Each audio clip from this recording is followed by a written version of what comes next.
안녕하세요. 예. 예. 한 주 동안 안녕하셨죠?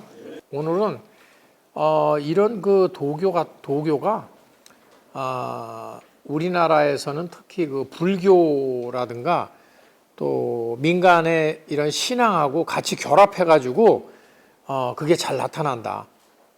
여러분 그 절에 가시면 부처님한테만 기도드리지 않잖아요. 가면 또 칠성각에 가서 나는 칠성님이 좀 내 소원을 좀 더 잘 들어주시는 것 같다. 칠성님한테 가시는 분도 있고, 지난번에도 말씀드렸어요. 그리고 뭐 산신각에 또 가시는 분도 있고 그래요. 근데 칠성님, 산신령, 그 다음에 또 절에 가면 또 절밥 얻어 먹으러 가죠. 그 공양간에 가서 절밥 그 나물로 보통 대개 비빔밥이죠. 저도 갓바위 많이 갔어요. 갓바위 가서 거기 가면 그 밥 주잖아요. 그거 이제 얻어 먹고 오죠. 근데 거기 가면 그 공양간이잖아요. 거기 보면 또 수염이 허연 할아버지 이렇게 모셔놓은 거 있죠. 그거 모르시는 분 많아요. 그분이 누군지. 근데 누구냐? 그게 누구죠? 조왕님이잖아요. 조왕님이에요. 그 조왕님은 원래 어디서 있었습니까? 부엌이잖아요. 예. 부엌, 아궁리, 부뚜막 신이에요. 근데, 절에서도 말하자면 밥 짓는 곳이죠. 거기가 부엌이나 마찬가지니까, 공양간이. 거기서 모신단 말이죠. 아니, 이거 부처님하고 아무 상관없어요. 조왕님은 부처님하고 전혀 족보가 전혀 닿지가 않는 상관이 없어요. 칠성님도 마찬가지고. 그런데 같이 모신단 말이죠. 그래서 이 불교 속에도 이렇게 많이 도교가 들어가 있고요. 이 절에도. 그리고 또 절에 가면 또 혹시 불국사 같은 데 가보면 그런데도 그 도교 흔적이 많이 남았어요. 자하라는 게 있죠. 자하교. 불국사에 가보면 자하교 있죠. 뭐 청운교, 자하교. 그 자하교라고 하는 거, 자하라는 게 그것도 도교에서 나오는 보라색 기운을 그 자하라고 그러거든요. 그게 훌륭한 도인들이 몸에서 이런 보라색 기운이 난다. 그래서 자하라는 것은 신선이 사는 곳을 상징해요. 신선. 불국사에 그 자하교가 있고요. 저기 송광사나 저 전라도 순천에 서남사 이런 데 가보면요. 막 그냥 그 도교 이런 게 막 같이 다 섞여 있어요. 그래서, 그럼 왜 그러냐. 대개 이제 그 민간에서, 이렇게 모시고 신앙을 하게 되면요. 사실은 혼합적인 경향을 띠게 돼요. 어느 신령님이든지 나한테 복을 주면 돼요. 예, 그러니까 예수님도 좋고, 부처님도 좋고, 마호메트도 좋고, 하여튼, 그냥 나한테 도움을 주면 된다. 이런 민중들은요, 일반 백성들은 막 그렇게 복잡하게 나는 꼭 그냥 예수님만 믿어야 돼. 나는 꼭 막 부처님만 믿어야 돼. 이렇게 생각 안 하거든요. 그때 편리할 때 나한테 누구든지 도움을 주면 된다고 이렇게 생각을 하거든요. 그래서 대개 일반 민간의 신앙은 기복적이라고 그러는데 복을 비는 대개 복 빌고 그러잖아요. 그런 경우는 대개 혼합적인 경향을 띈다. 그래서 그 전에 어떤 선생님이 말씀하셨나요? 저기 계룡산에 갔더니 제가 기억 잘하죠. 선생님이 그때 계룡산에 갔더니 예수님도 모시고 부처님도 모시고 여기 마리아님도 모시고 막 이런단 말이죠. 되게 그런 경향을 띈단 말이죠. 자, 그래서 오늘은 특히 그 갓바위 부처님을 가지고 그걸 한번 살펴보려고 합니다. 이 대구에서 솔직히 갓바위 부처님 모르시면 간첩이죠. 아니, 대구가 아니라 우리나라도 그래요. 갓바위 부처님 정말 우리나라에요. 뭐라고 하죠? 기도를 하면 잘 들어주는 곳 이런 데를 뭐라고 그래요? 기도빨이 아주 잘 받는 곳, 뭐 이런 얘기도 하고요. 예, 아주 그 기운이 정말 그 좋은 곳, 뭐 이런 곳으로 꼽는 곳이 몇 군데 명소가 있어요. 그래서 거기 가서 소원 빌면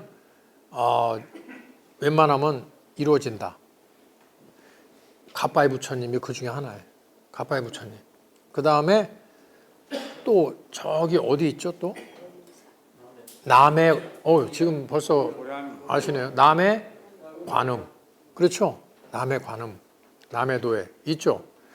그 다음에 또 뭐 저쪽도 강원도 그 낙산사 쪽도 있고 강화도에도 또 있고요. 그게 우리나라의 그 말하자면 일종의 그 성지 같은 곳이죠. 근데 이거는 우리나라만 그런 게 아니에요. 전 세계적으로 그래요. 서양도 카톨릭 같은 경우 보면 그 성지 순례 이런 데 가보면요. 제가 그 전에 어디죠? 그 스페인에 있는 그 산티아고라고 하는 데 있죠. 거기 한번 막 걸어서 가잖아요. 다녀왔는데 그 가는 데 보면 뭐 그런 데가 많아요. 그 프랑스에도 무슨 그 샘물, 그 성모 마리아가 나오셔서, 예? 루른가요? 뚜른가? 예, 거기 성지 있죠.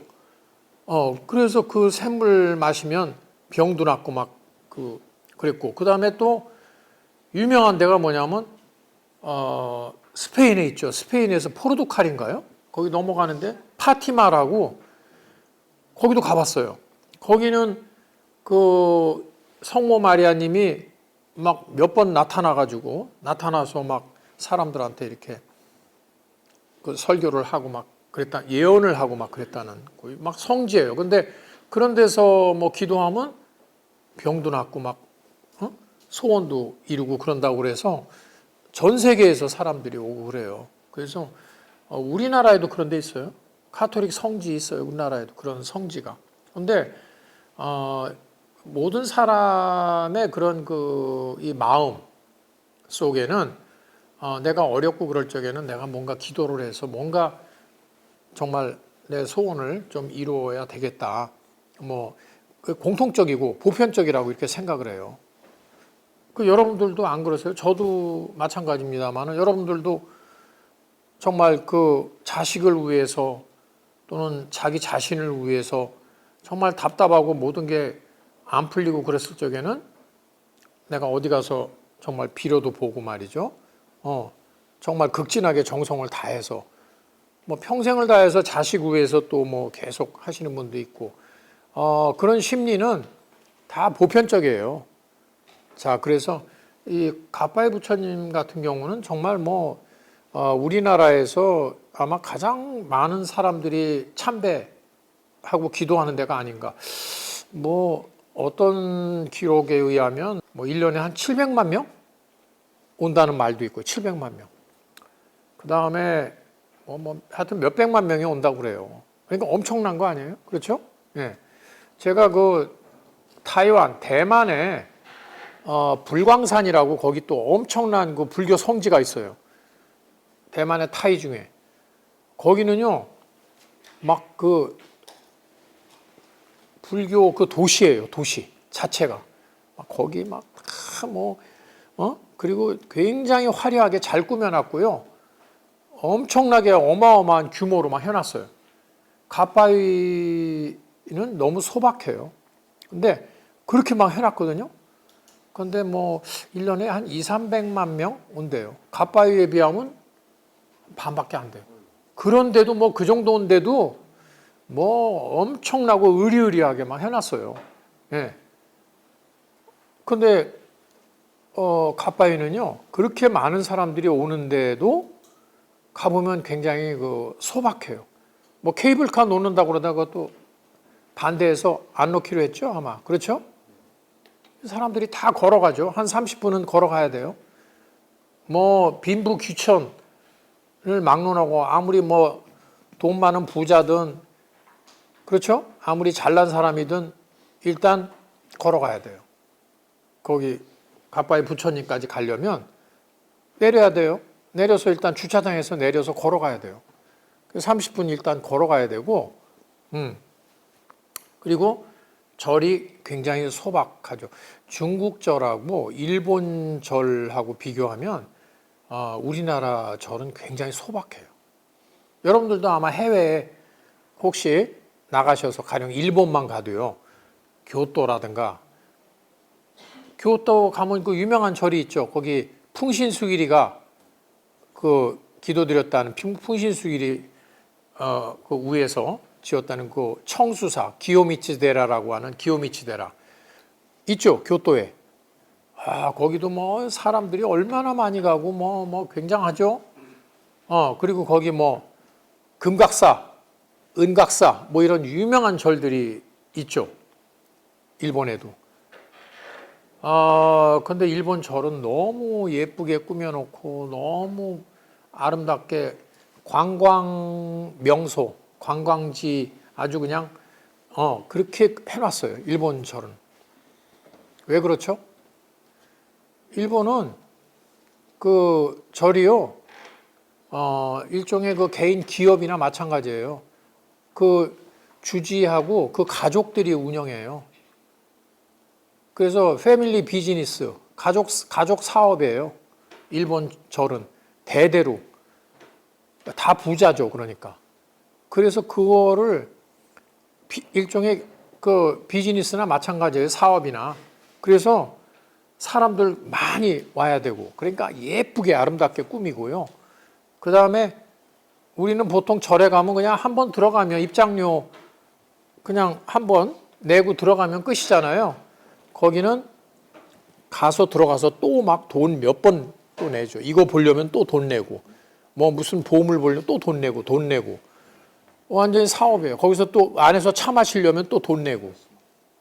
그러니까 굉장히 그 아주 절을 아주 말하자면 그 예쁘게 그렇게 막 꾸미죠. 사람들 많이 와서 이렇게 보고 또 느낄 수 있도록. 거기에 비하면 우리나라는 굉장히 소박하게 검소한 그런 그 모습이죠. 자, 그래서 정말 이 가파이 부처님의 경우는 전국에서 그 수백만 명이 1년에 수백만 명이 막 다 모여가지고, 그러니까 뭐 사실 그 엄청나겠죠. 그 재정적으로 조계종에 그 들어가는 그런 그 경제적인 이런 규모가 굉장할 거예요. 그 우리나라의 그 유명한 절들이 정말 초파일 날이나 뭐 이런 날 그 엄청난 그날 그 시주들을 하잖아요. 그런데 이 가파이 부처님의 경우도 마찬가지죠. 여기는 그래서 조계종 직할이에요. 이 선본사라고 하는 그 절이 직할로 돼 있을 정도로. 자, 그래서 제가 이제 그 보니까 이제 조금 입시철이라든가 뭐 이런 때는 특히 이제 엄청나죠. 예.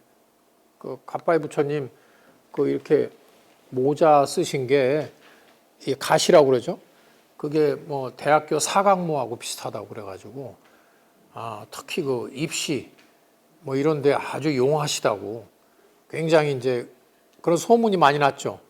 근데 아까 택시 타고 오면서 기사분한테 가빠이 부처님 가서 좀 기도 좀 드려봤냐고, 대구 시민들은 거의 다 가지 않았냐고 그랬더니 뭐 가는 분들도 있는데 오히려 부산이나 경남 쪽에서 많이 온대요.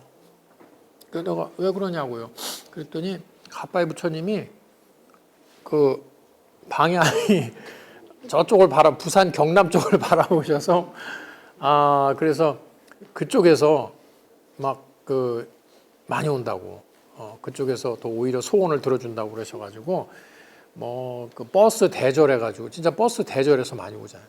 근데 뭐 거기뿐만이 아니에요. 뭐 서울, 광주, 뭐 대전, 대도시에서도 전부 다 버스 대절해가지고 오는 거를 제가 봤거든요.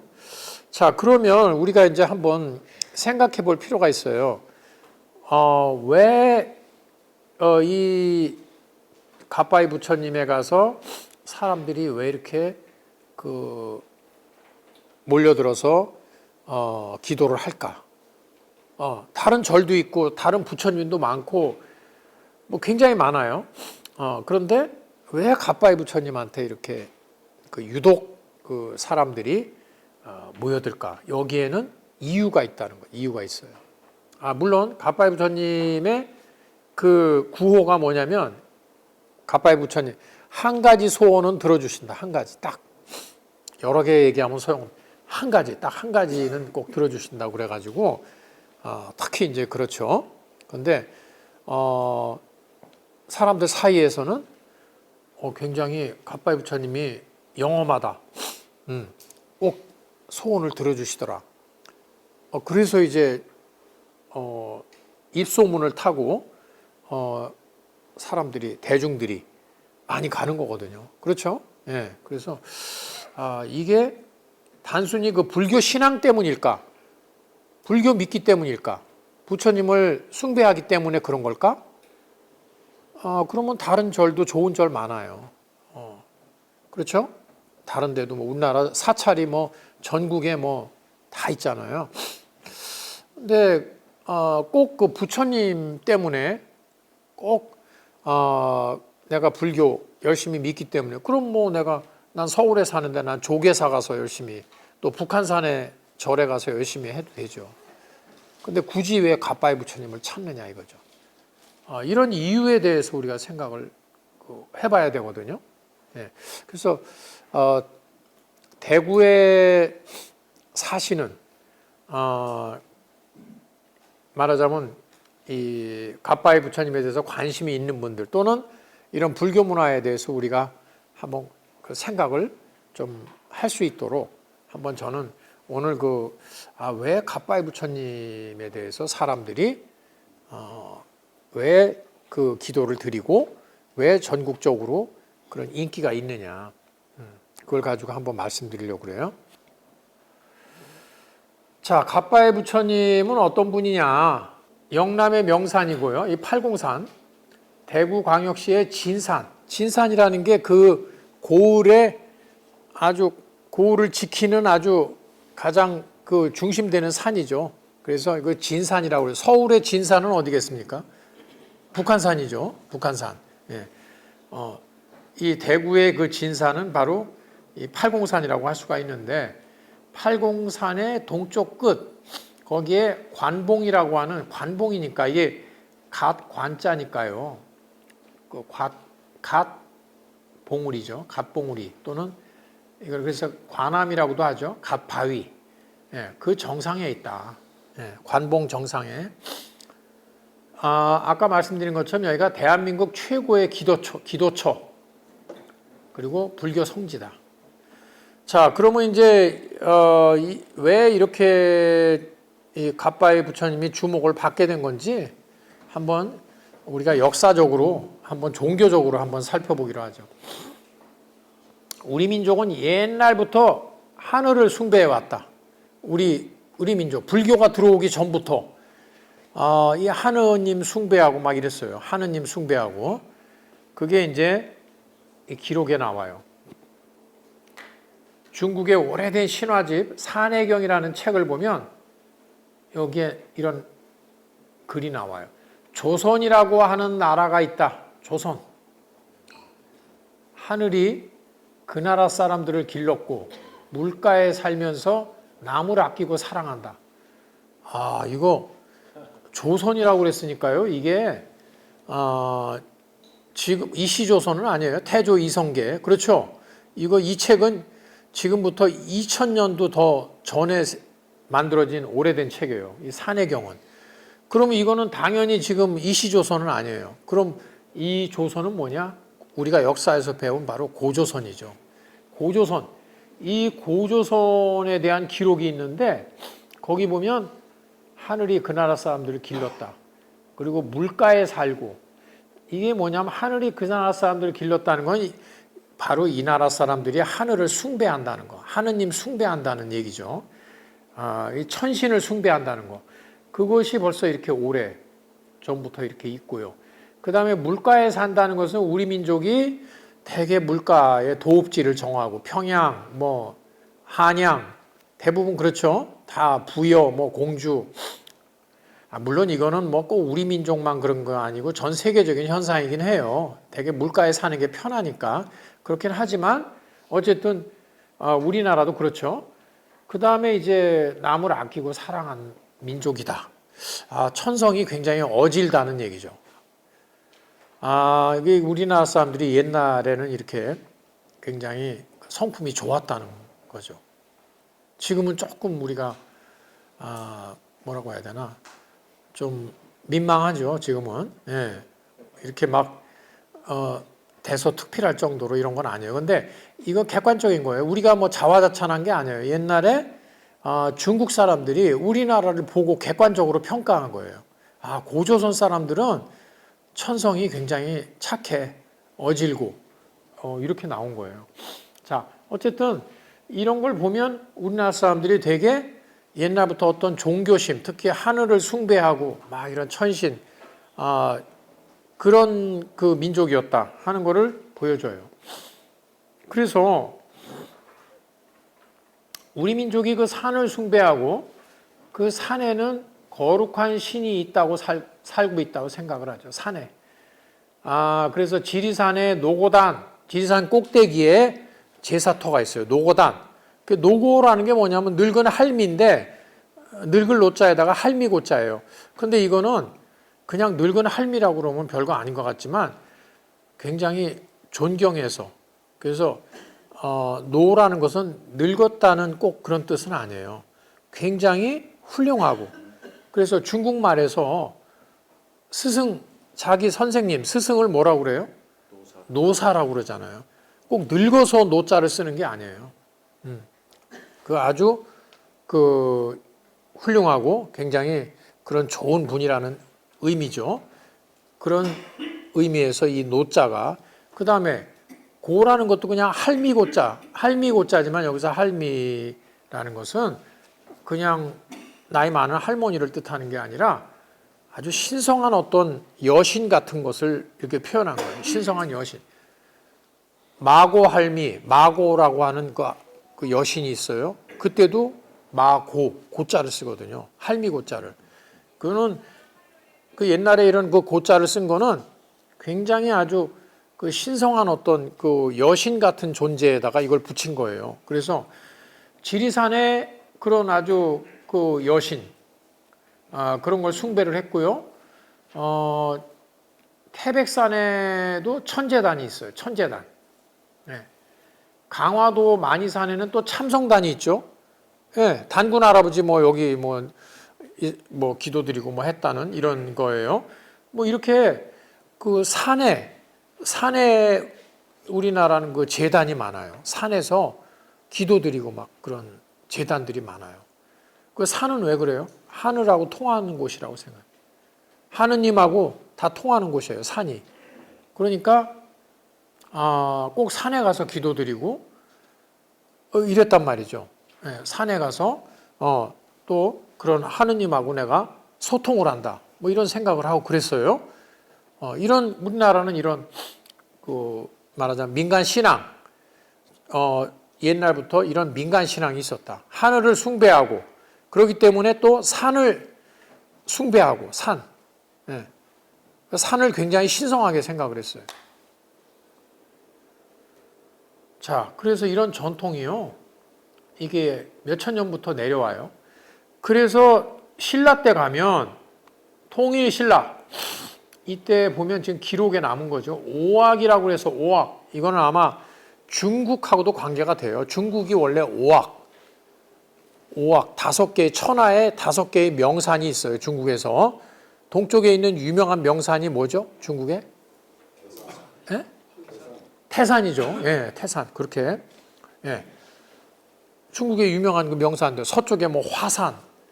뭐 이렇게 산들이 있어요. 근데 우리나라도 통일신라 이후에는 오악이라고 해서 전국에서 가장 중요한 5개의 산을 지정해서 숭배해요. 그러면 이 산이 많아요. 뭐 높은 산도 많고. 그런데 왜 하필 요 5개의 산을 지정을 했을까요? 이 산이 특별히 뭔가 다르기 때문에. 뭐가 다르냐? 기운이 다르거나 이런 게 있죠. 그러니까 영적인 능력을 가진 사람들은 그 산의 기운이 다르다는 걸 느끼는 거죠. 느끼고요. 뭔가 일반 산하고는 다른 어떤 그 신성한 그런 장소다. 신성한 기운이다. 거기에는 또 훌륭한 그런 신들이 살고 있고 이런 그 관념이 있단 말이죠. 그래서 지금 보면요. 동쪽에 토암산, 불국사 있는 거 있고 그 토암산, 그렇죠? 예, 석굴암 있는 그 토암산. 서쪽에 계룡산이에요. 계룡산은 벌써 몇천 년부터 이렇게 유명한 신령스러운 산이에요. 갑자기 뭐 그런 게 아니에요. 조선시대부터 그런 게 아니라 벌써 신라시대 때부터 벌써 계룡산이 벌써 이렇게 오래전부터 아주 명산으로 됐던 거죠. 그 다음에 남쪽의 지리산 역시 마찬가지예요. 북쪽에 태백산. 그리고 중앙에 부악, 한가운데 중심, 부악이라고 그랬는데 아버지 산이네요. 이게 지금의 팔공산이래요. 그러니까 이 갑바의 부처님이 있는 이 팔공산이 그냥 보통 산이 아니에요. 우리 지금 뭐 그냥 대구 옆에 있으니까 뭐 그냥 대구 옆에 있는 큰 산이니까 그 유명한 산인가 보다 이렇게 생각하시면 안 되는 거죠.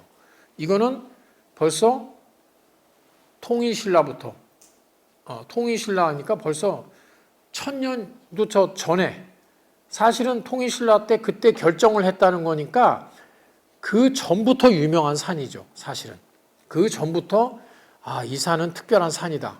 이 산은 굉장히 뭔가 다른 산이다. 그 산이 얼마나 많아요? 우리나라가. 근데 그 중에서 특별히 5개만 꼽아서 산 중에 산이죠.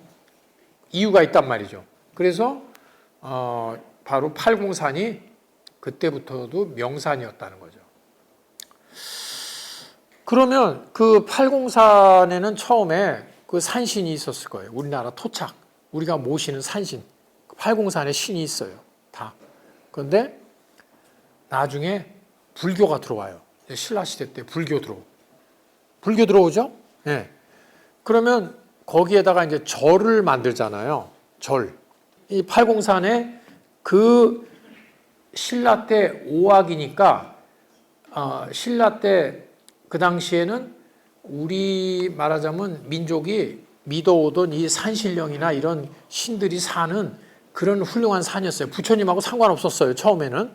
그 굉장히 그런 아주 막 신령스러운 산이에요. 기운이 좋고 막 이런 산이에요. 그런데 불교가 들어오면서 이 말하자면 동화사를 지을 적에 그때 그 유명한 스님이 아마 제 기억에 진표율사님인가 아마 그럴 거예요. 그 스님이 와서 창건을 하는데 그 스님이 와가지고 이 동화사에 와서 절을 앉힐 자리를 고르고 있는데 그때 누가 도와줬냐면 산신령이 나와서 여기가 좋습니다. 여기에 이 부처님 모실 자리를 만들자고 이랬다는 기록이 삼국유사에 나와요. 삼국유사. 자, 이건 뭘 의미하느냐?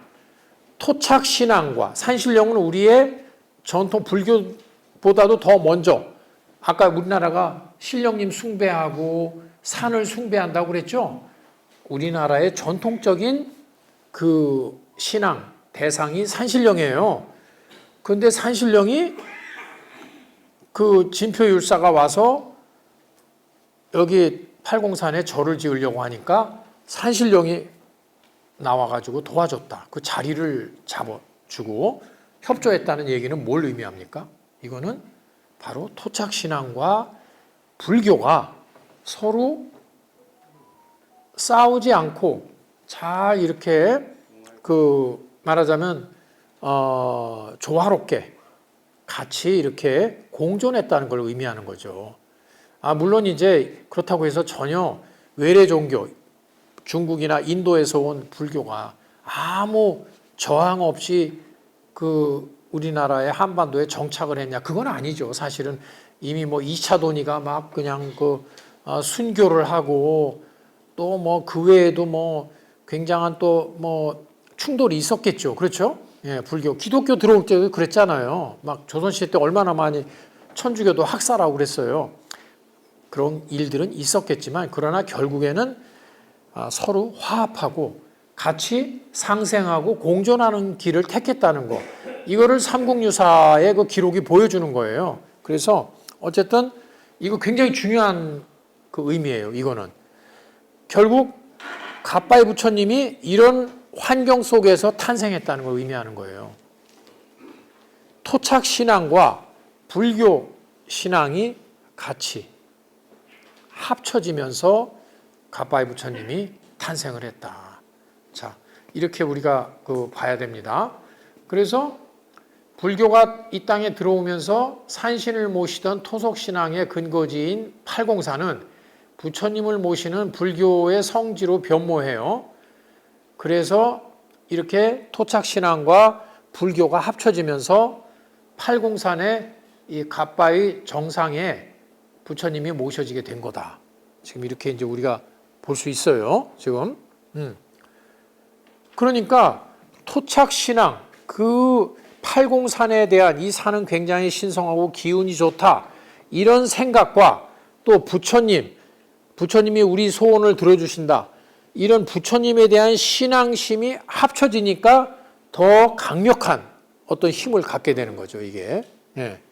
자, 그런 의미로 우리가 이제 이 갓바이 부처님의 탄생을 한번 볼 수 있겠고요. 자, 이 갓바이 부처님이 어떻게 해서 조성됐느냐, 만들어졌느냐, 여기에 대해서 두 가지 설이 있어요. 두 가지 설. 한 가지는 이 선본사 사적기라고 하는 그 글이 지금 남아 있어요. 또 선본암, 옛날에는 조그마니까 암자였겠죠. 중수기문이라고 하는 책자를 보면 선덕여왕 7년에 원광법사의 제자인 의현스님이라는 분이 돌아가신 어머니의 명복을 빌기 위해 또는 삼국통일을 기원하면서 갓바이 부처님을 만들었다.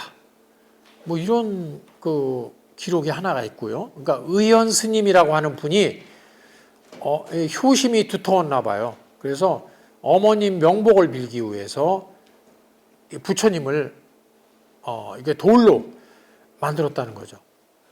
이 갓바이 부처님은요, 그 돌을 가지고 와서 그 돌을 조각해서 이렇게 만든 게 아니에요. 무슨 말인지 아시죠? 그 바위돌에다가 그 관봉, 그 봉우리가 돌이에요. 지금도 가보면 거기다 돌 천지예요. 그렇죠. 바위 막 천지죠. 그 중에 하나가 갓바이 부처님이 있잖아요. 그 바위를 깎아서 거기서 조각을 해가지고 갓바이 부처님 만든 거예요. 자연석에다가. 그리고 이 사각모는 따로 그거는 만들어가지고 와서 씌운 거예요. 이 갓은 따로 가지고 와서 그건 씌웠고, 나머지는 그대로 팔공산 그 자연석에 그대로 조성을 한 거예요. 이것도 굉장히 큰 의미를 지녀요. 이것이 나중에 굉장히 다른 데서 돌덩이에다가 조각해서 옮겨가지고 온 것이 아니고 팔공산 그 돌덩어리 그 자체에다가 이 부처님을 만들었단 말이죠.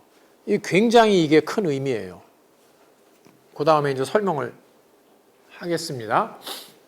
아까는 기록에 의한 거고 또 전해지는 말에 의하면 통일신라, 아까는 선덕여왕이니까 통일되기 전에 만들었다는 얘기고요. 또 하나는 통일신라 때 효공왕 때 만들어졌다. 왜 효공왕 때 만들었냐? 그때 대비께서 임금님 어머니 병들어서 백약이 무효한데 꿈에 부처님이 나타나서 목탁 소리를 따라가면 영약을 구할 수 있다 해서 찾아갔어요. 찾아봤더니 천길 만길 그 803 바위 그 앞에 맑은 샘이 솟아서 그 샘물을 받아서 대비께 드리자 완쾌했다는 거죠. 약수가 나와가지고 거기서. 그래서 거기에 보답하려고 약사열의 불상을 세웠다. 약사열의. 병을 고치고 하는 게 약사열애님이잖아요. 그래서 그분이 곧 가빠의 부처님이다. 네. 자, 이렇게 이제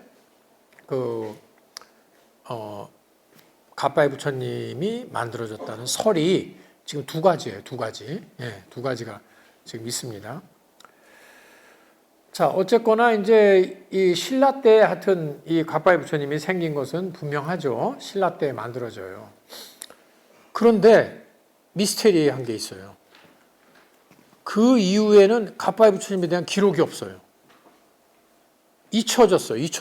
가빠의 부처님이 잊혀졌다가 출현하기 시작한 것이 바로 조선 말기예요. 그러면 어떻게 된 겁니까?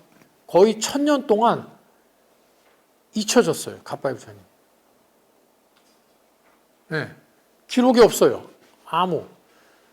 그 조선 말기에 가빠의 부처님 존재가 근데 아마 사람들은 일반 민초들은 백성들은 다 가고 그런데 이게 아마 고급 지식인이나 뭐 이렇게 글귀나 쓰고 막 이런 사람들한테 안 알려져. 그래서 그게 별로 기록이 안 된 게 아닐까. 일반 사람들이야 그래도. 근데 물론 그 804이요. 지금도 가려면 거기 막 그 차 타고 막 굽이굽이 막 그 산 길을 막 얼마나 갑니까? 거기까지 그 선본사 앞까지 주차장까지 가는데도 보통 그게 아니에요. 그렇죠? 근데 그거를 걸어가서 지금 차 타고 가도 그냥 얼마나 근데 그걸 걸어서 뭐 말 타고 그 산꼭대기까지 가려면요. 그 보통 일은 아니에요. 그러니까 정말 아주 막 이 불심이 막 대단한 그런 사람들이나 그렇죠? 그런 사람들 아니면 그렇게 갈까 싶어요. 많은 사람이 가지는 않았을 거예요. 그래서 거의 이 소문이 안 났던 것 같아요. 그런데 고종 때 작성된 하양현, 하양 아시죠? 거기 하양현의 지도를 보면 관함, 갑바위네요. 갑바위라는 지명이 나와요. 고종 때. 지금부터 언제죠? 한 100 몇십 년 되네요. 그리고 일제시대 때 1934년에 편찬된 하양현 읍지인 화성지에 하양현 읍지인 화성지에 가빠이 부처님에 대한 설명이 나와요. 이거 번역한 거예요. 이게 읍지를. 가빠이 돌부처 이 지도도 있어요. 여기 보세요. 하양현의 이 지도. 이 지금 하양의 지도예요. 그 지도인데 여기에 가빠이 딱 보여요. 가빠이 표시가 돼 있어요. 그래서 이걸 확대해 보니까 여기 가빠이 부처님 보이죠? 네, 이렇게 그림까지 그려놨어요. 이렇게 해놨네요. 그래서 가빠이 돌부처는 현해 북쪽 30리 팔공산에서 뻗어온 일출봉 정상에 있다. 신라 선덕여왕 때 세운 것으로 돌갓을 쓰고 있으며 사람처럼 서 있다. 높이는 10장이고 10장이고 몸체는 수십 아름 된다. 세칭 가빠의 미륵불이라고 하는데 지금도 비를 기원하고 복을 빌면 바로 효험이 있다. 기우제 지내면 바로 효과 있다. 또는 복을 빌거나. 그러니까 옛날부터도 가빠이 부처님은 유명했던 거예요. 거기 가서 소원 빌면 뭐가 된다. 이루어 주신다. 이게 있었던 거예요. 그리고 기우제. 비가 안 올 때, 날이 가물 때 여기 가서 기우제 지나면 꼭 비가 온다. 자, 이렇게 벌써 이미 기록이 1934년에 지금 한 90년 됐죠? 90년 전이죠. 딱 기록에 나와요. 하양에. 자, 그리고 이제 가빠이 부처님이 전국적으로 그런데 이때까지만 해도 1934년 아주 극히 일부 하양 사람들 그 정도예요. 그런데 전국적으로 알리게 된 건 역시 대중 매체의 영향이에요. 1960년대에 오학조사단, 신라 오학의 그 발굴 조사하는 이 고고학자 이런 분들이 조사해가지고 학술적 조사가 진행되고 그러면서 언론에 보도가 나갔어요. 그래서 1965년 9월 1일에 갑바이 부처님이 정식으로 관봉 석조열의 좌상이라는 이름으로 보물 431호로 지정이 돼요. 자, 동아일보에 그 당시 이렇게 산속에 갑바이 부처님의 모습이 지금 이렇게 보도가 된 거예요. 이게 1960년대. 이거를 최초는 아니지만 정식으로 공식적으로 이거를 그 발굴한 분이 나중에 나오네요. 그 정영호 교수님이라고 하는 분이 계셔요. 그분이 이거를 1950년대에 발굴을 했어요. 아니, 발굴이 아니라 발견을 새롭게 조사를 하셔가지고 그걸 자세하게 이거 조사 보고를 하고 그랬어요. 근데 그리고 나서 60년대부터 갑바이 부처님이 널리 알려지기 시작했다. 동아일보에 보도가 되고 그러면서 널리 알려졌다. 자, 그러니까 사실은 갑바이 부처님이 지금처럼 이렇게 일반화된 것은 많이들 가고 이렇게 하게 된 것은 그렇게 오래된 건 아니다. 예. 그렇다는 얘기죠. 그 옛날에는 그 교통도 안 좋고 더 가기 힘들어서 60년대도 교통 안 좋아서 그렇게 많이 못 갔을 것 같아요.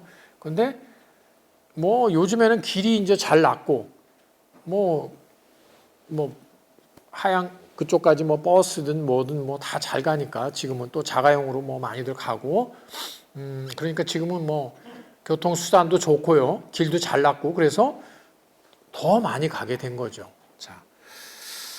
자, 그러면 다시 한번 이 갑바이 부처님의 이 신앙이 이게 왜 이렇게 특별한 의미를 갖게 됐는가?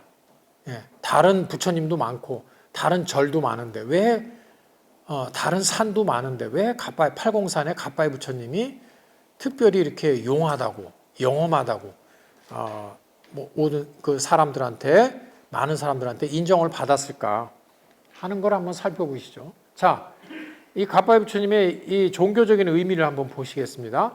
갑바이 부처님이 좌정 앉아 계신 팔공산 이 관봉 정상은 이게 신성한 장소. 팔공산은 갑바이 부처님 불교가 들어오기 전부터 신성한 장소, 신라의 오학의 하나, 아주 신성한 장소였다는 거죠. 그 다음에 관봉 일대와 부처님은 바위로 이루어져 있어서 또 다른 특별한 의미가 있어요.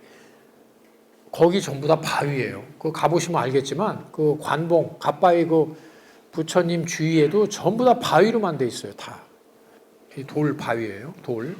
근데 이거는 종교적으로 신화학적으로 이 돌은 굉장히 중요한 의미를 가져요.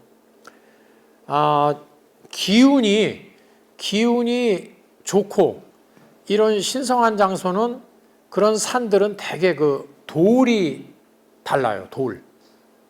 북한산도 이 바위산이에요.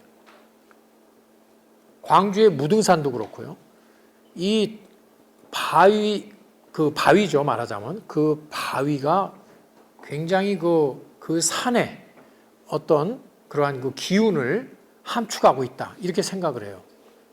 왜냐하면, 보통 그 대지에는 이 땅에 그 기운이 있다고 우리가 생각을 하죠. 그런데 이 대지를 흙을 가장 압축한 것이 그러니까 기운을 압축한 것이 이 돌이라고 보거든요. 그러니까 돌은 강력한 그 에너지, 그 기운을 갖고 있다고 이렇게 생각을 해요. 그렇기 때문에 거기다가 빌면 내가 그 기운의 힘을 받아서 소원을 이룰 수 있다. 이런 신앙, 이게 뭐냐면 돌에 대한 신앙이에요. 이거는 지금도 원주민들이나 우리나라도 옛날 소위 기자석, 돌 신앙이 있어요. 어떤 바위, 거기다가 기도드리면 어떻게 돼요? 아들을 낳는다. 자식이 없는 사람이 그 돌에 그 기도드리고 그러면 자식을 낳는다. 그 다음에 우리가 또 산에 올라갈 적에 돌을 얹어 놓죠. 돌을 얹어 놔요. 이런 행위들은 바로 돌에 대한 그 신앙이에요. 돌의 기운에 대한 신앙이에요. 이거는 우리나라만 그런 게 아니에요. 전 세계적으로 그 사람들이 갖는 공통의 어떤 그 심리예요. 그래서 그냥 이런 흑산, 이런 산, 맨 흙만 있는 이런 산들은 별로 그렇게 기운이 특별하지 않다고 생각을 해요. 바위산이어야 돼요. 그래서 이 바위가 갖는 이 특별한 기운, 이 신성한 기운, 이게 굉장히 중요해요. 그러니까 이 팔공산의 꼭대기에 이 바위, 이 군락, 이거는 팔공산 말하자면 지하에서부터 올라오는 이 모든 산의 기운의 아주 결정체라고 이렇게 보고 있는 거죠, 이거는. 그래서 그런 굉장히 막강한 어떤 그 파워를 갖고 있다. 그런데 그 자리에다가 부처님을 또 조성을 해서 만들었죠. 그러니까 그런 민간 신앙적인 그 바위에 대한 어떤 그 신앙과 부처님에 대한 신앙, 이것이 그 믿음이 두 가지가 결합을 하면서 이 갓바위 부처님에 대한 말하자면 그 신앙의 힘이 훨씬 더 강력해지는 거죠, 이게. 자, 그런 우리가 측면을 생각을 해봐야 돼요. 그 옛날 원시인들은 특히 그래서 돌을 굉장히 중요하게 생각을 해요. 그래서 지금도요, 그 오래된 어떤 지역의 돌 바위 같은 데 가보면 구멍이 뚫어져 있어요, 구멍을 뚫어놨어요, 이렇게. 혹시 여러분 중에 삼척의 죽서루에 혹시 가보신 분 계세요? 죽서루. 거기 가보면 죽서루 아주 좋잖아요, 유명하죠. 50천의 그 가에 정자가 있죠. 관동 8병 중에 하나죠. 그렇죠? 그 죽서루가 바위 위에 이렇게 지어놨어요. 바위돌 위에다가 정자를 지어놓는데 거기에 정자를 지은 건 나중에 지은 거고 원시 시대 때의 그 터가 남아 있어요. 흔적이 뭐냐? 종교 흔적이 바로 성혈이라고 하는 게 성혈. 울산에 거기 그 반구대 있는 곳에 그 근처에 가봐도 거기도 보면 바위에다가 구멍을 뚫어놨어요. 바위에 이렇게 구멍. 이거를 성혈이라고 그래요. 이 섹스 성이죠. 성혈. 뭐냐? 일종의 이것은 말하자면 이런 그 성적인 에너지, 그 힘, 이것이 솟아나는 곳이죠. 그래가지고 이걸로 인해서 우리가 농사도 잘 되고 그 가축들도 잘 번성하고 모든 것이 잘 번성하고 또 생식도 잘하고 아이도 많이 낳고 이거를 기원하는 그런 그 말하자면 원시인들의 말하자면 그런 그 행위였단 말이죠. 그래서 왜 거기다 바위에다가 그 구멍을 뚫어놨느냐? 바위가 바로 그러한 기운을 함축하고 있기 때문에 바위에다가 바로 그 성과 관련된 그런 말하자면 그 구멍을 뚫어놓은 거예요. 그래서 그거 일종의 이제 이런 걸 뭐라고 그러죠? 주술적인 거죠. 비슷하게 해놓으면 내가 비슷한 효과를 얻을 수 있다. 이게 바로 주술이잖아요. 그래서 그걸 통해서 일종의 생식 숭배라고 그러죠. 이런 걸 생식 숭배. 옛날 사람들은 이 생식 아이를 많이 낳고 뭐 농작물도 많이 잘 되고 이게 굉장히 중요해요. 그래서 그것을 기원하는 그런 말하자면 그 움직임이 바로 그 생식 숭배예요. 예. 그런 그 신앙이 생식 숭배거든요. 그래서 그 바위에다가 그 기운이 강한 바위에 구멍을 뚫어 가지고 생식의 기운을 더 막 이렇게 북돋은 거죠. 그렇게 해서 농사도 잘 되고 또 자식도 번성하고 하는 것을 기원했단 말이죠. 자, 그리고 바로 이 바위를 숭배하는 거. 어디 가든지 산에 갈 적에 뭐 돌을 갖다가 우리가 던진다든가 또 기자석이라고 그래서 바위에다가 자식을 낳게 해달라고 빈다든가 이런 것들이 전부 다 그 바위의 이 기운에 대한 믿음과 다 관련이 된단 말이죠.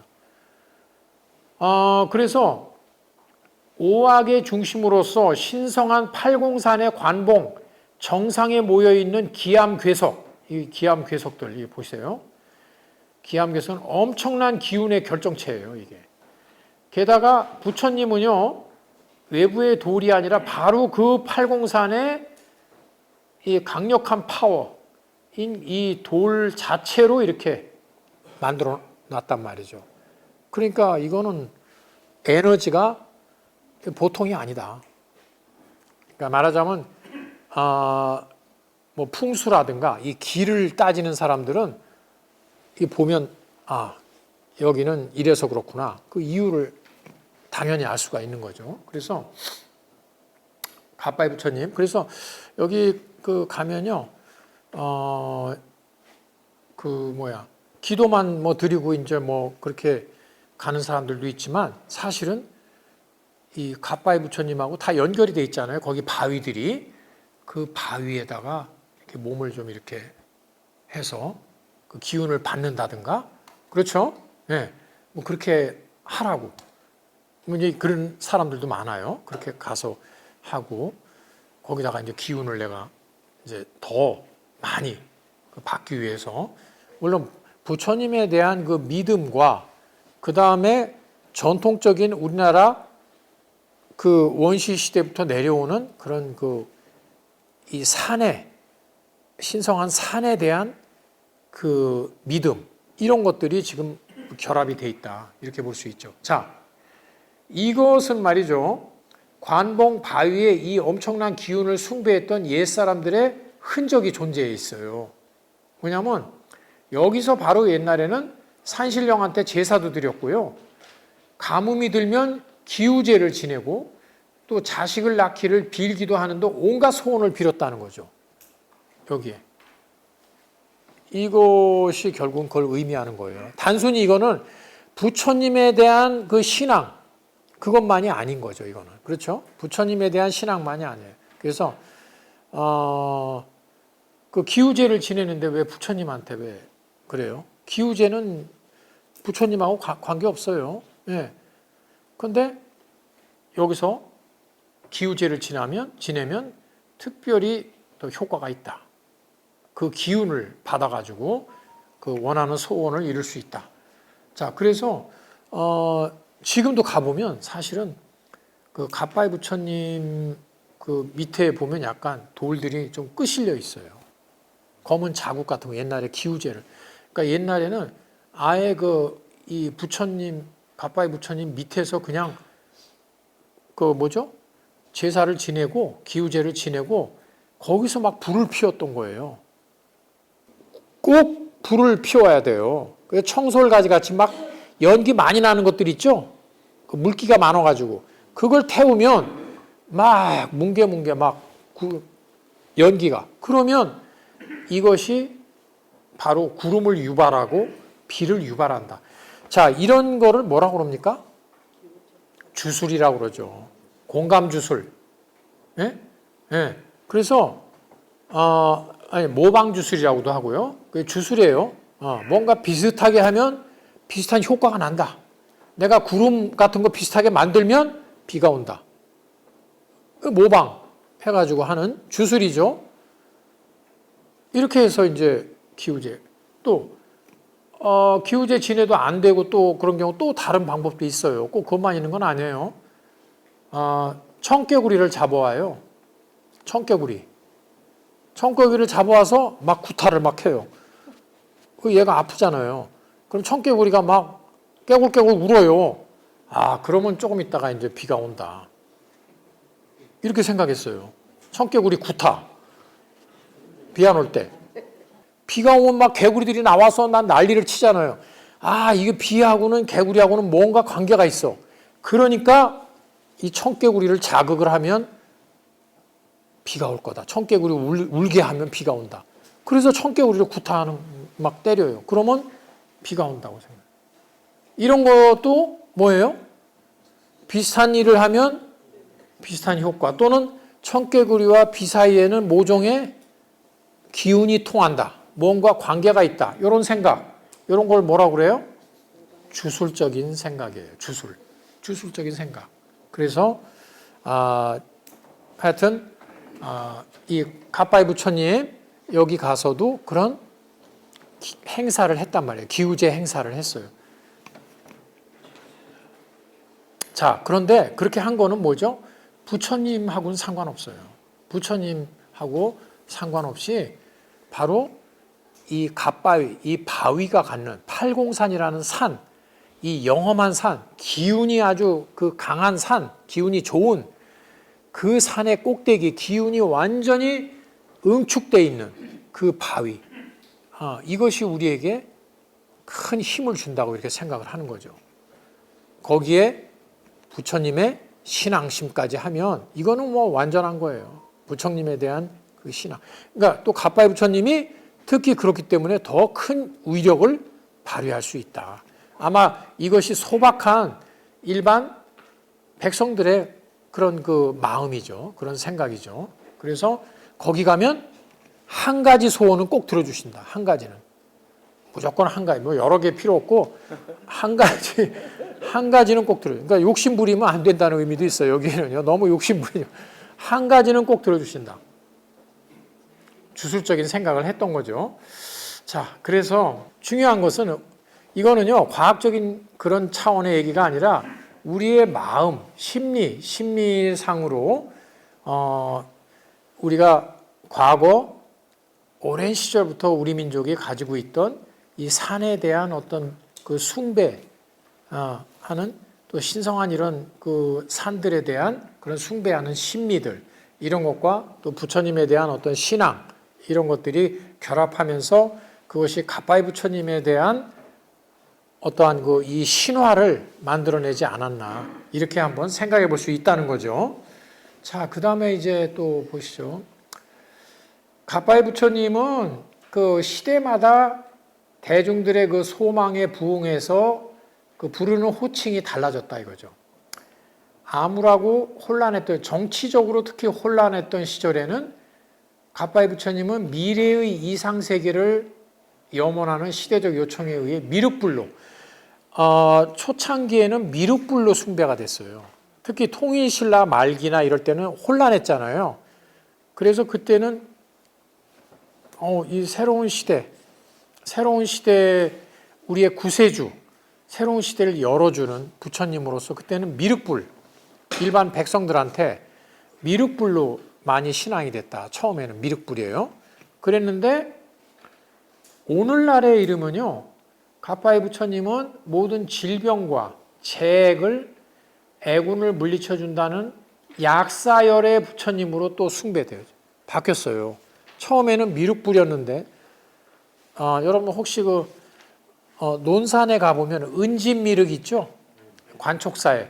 그거 완전 미륵불이에요. 그게 고려시대 때. 그렇죠? 예, 일반 백성들이 정말 언제 좋은 세상이 오나, 그때 정말 좋은 시절에 오시는 그 부처님으로서 그때 그 숭배했던 그 모습이죠. 그 미륵불의 모습인데, 갓바이 부처님도 처음에는 그런 미륵불의 모습이었는데, 우리나라 근현대에 와서는, 특히 갓바이 부처님 근현대에 우리가 일제시대에 그 얼마나 그 정말 순환을 당했고요. 그 다음에 6.25 전쟁, 얼마나 사람들이 많이 죽고 다치고, 그리고 그 다음에 산업화 시대에 와서도 지금도 끊임없이 우리가 뭐 정신적으로든지, 특히 정신적으로 우리나라 사람들이 너무나 스트레스가 많아요. 그 자살률이 세계 1위라고 그러잖아요. 그렇죠? 네. 자살률 세계 1위고, 뭐 결코 행복한 나라라고 볼 수가 없어요. 행복한 나라는 아니죠. 우리나라가 솔직히 행복한 나라는 아니에요. 자살률이 세계 1위인데 어떻게 행복해요? 그런데도 뭐 막 자랑하는 사람들도 있지만, 하여간 그러기 때문에 지금은 정신적, 육체적 질병과 심각한 정치, 경제, 사회 문제로 치유가 이 치유가 절실히 필요한 현대 대한민국의 상황에서 우리는 갓바위 부처님을 약사열의 부처님으로 다시 지금은 모신다. 요즘에는 약사열의 부처님으로 이렇게 모셔요. 갓바위 부처님을. 네. 그래서 그러면 여기서 우리가 약사열의 부처님은 어떻게 우리나라에서 신앙이 됐나 보면 약사열의 신앙은 삼국시대에 들어와서 주목을 받았는데 삼국유사에 보면 선덕여왕과 김양도의 그 치병 이야기에서 본다. 김양도라는 그 당시 재상이 이제 병이 나왔고요. 약사열 때문에 선덕여왕도 마찬가지다. 선덕여왕이 그 병에 걸려서 낫질 않아요. 오랫동안. 그래서 이때 밀본법사라고 하는 그 스님이 약사경이 약사열의 그 이쪽에 약사 신앙의 그 소위 경전이죠. 약사경을 읽으니까 그냥 바로 그냥 그때 그 여우 한 마리를 막 찔러가지고 그래서 밖으로 내쳤다. 그래서 병이 나았다. 뭐 이런 게 있고요. 그 다음에 또 이제 약사경 가지고 했다는 얘기가 나오죠. 김양도라는 사람도 귀신한테 그 막 들려가지고 꼼짝달싹 못하고 그냥 귀신한테 막 다 죽게 됐는데 그때 또 이제 그 밀본법사가 또 막 신장들을 막 데리고 와가지고서는 귀신을 다 쫓고 병을 고쳤다.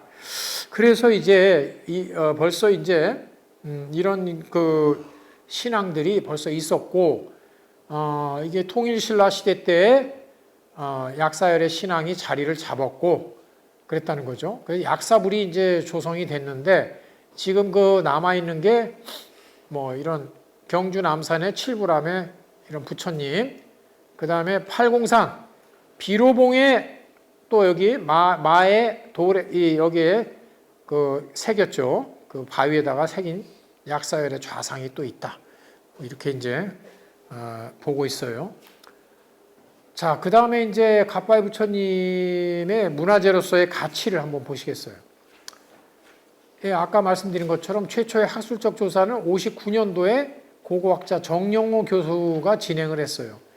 그래서 조사 보고 처음 발견해가지고 이 갓바위 부처님의 모습을 이렇게 표현했어요. 미목이 수려하고 두 볼이 풍미하여 굳게 담은 그 입술, 구순과 길게 늘어진 양쪽 귀로 그 모습이 아주 존엄하다. 이렇게 극찬을 했어요. 그래서 1965년에 보물로 지정되고, 아까 말씀드렸죠. 그 다음에 이제 불신과 좌대는 이 부처님 몸과 앉아 계신 이 좌대는 이 갓바위 정상의 화강암, 이 바위 하나에 조각된 거예요. 그러니까 팔공산하고 연결된 거예요, 말하자면. 팔공산. 그렇죠? 네. 연결이 돼서 뿌리하고 연결이 된 거예요. 갓바위 부처님은. 그 다음에 보게가 바로 이 갓이죠. 갓. 원래는 이렇지 않은데 이게 뭐 벼락 맞고 뭐 이렇게 풍상을 거치면서 세월을 하면서 이게 좀 이렇게 떨어져 나가고 이런 거죠. 자, 보게는 근처에 다른 화강암으로 만들어서 얹은 거예요. 예.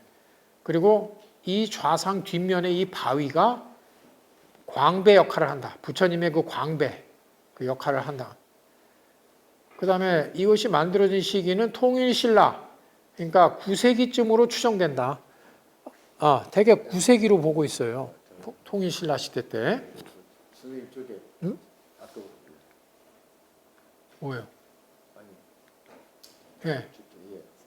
보게는 근처에 화강으로 만들어 안치. 예, 보게는 근처에 보게가 이 보물 보자에다가 뚜껑 개자 한자가 보물 보배스러운 보배 보자에다가 예, 뚜껑 개자. 두꺼운 개자. 예. 그러니까 그러면 모자네. 그렇죠. 갓. 지금 여기 갓이라고 우리가 얘기하는 다른 화강으로 예. 만들어 앉은 것이 얹은 것이죠. 얹은 것. 이 바위가. 그래 지금 뒤쪽으로 이렇게 아, 이렇죠. 두르고 있는 바위. 사선으로 지금 쭉 예, 예, 예. 여기는 부처님의 바로 뒤쪽에 있는 바위 그 얘기입니까? 그렇죠. 예. 부처님의 광배. 그 광배 역할을 한다. 예. 어. 광배가 이거 아우라라고 하는 거 있죠? 이렇게 노란 그 빛. 자, 그 다음에 조성시기는 9세기니까 통일신라예요. 이게 통일신라. 선정여왕 때보다도 아까 두 번째 그 설, 효공왕 때 만들었다고 하는 그 설이 맞는 거죠. 예.